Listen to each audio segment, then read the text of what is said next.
Welcome top news today.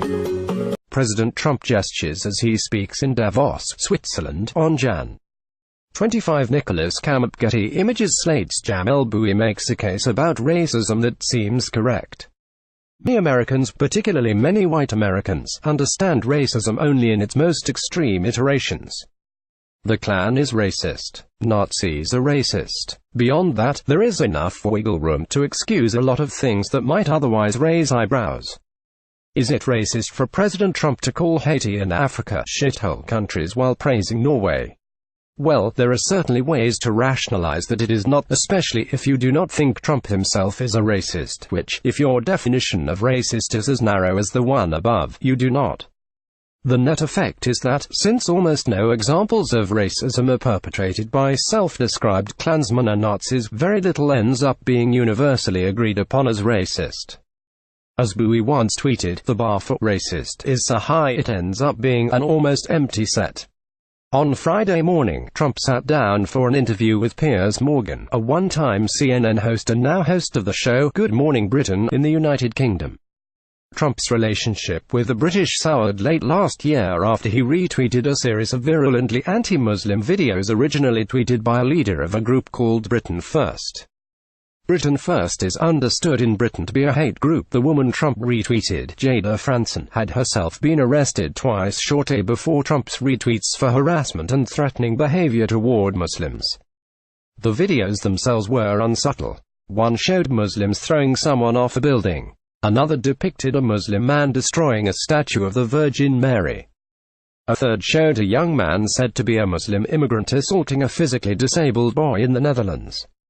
The assailant in that last video was not a Muslim immigrant, as it turns out. They were, in short, cherry-picked misleading representations of Muslims meant to make the group look bad. They were also retweeted by the president. Morgan challenged Trump on his decision to share the videos from Franson. "If you are telling me the horrible people, horrible, racist people, I would certainly apologize if you'd like me to do that," Trump said. He later added, "Of course I didn't know that. I know nothing about them, and I know nothing about them today other than I read a little bit. I don't know who they are.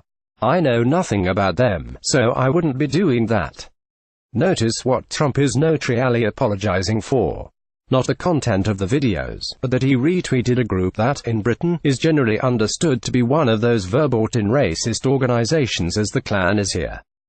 Trump is apologizing not for sharing misleading negative representations of a religious group, he is apologizing for violating the taboo against racism Bouie outlines.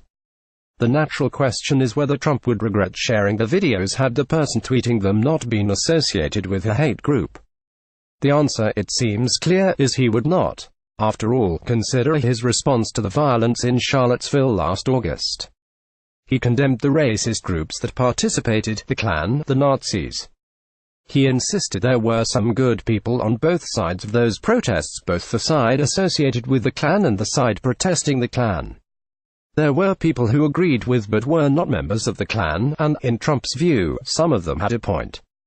If someone not associated with an active hate group who nonetheless shared an opinion that agreed with that hate group shared a video demeaning Muslims, why would Trump feel as though it was inappropriate to retweet that video? Most Americans think Trump is biased against black people, though more white people say he is not than say he is.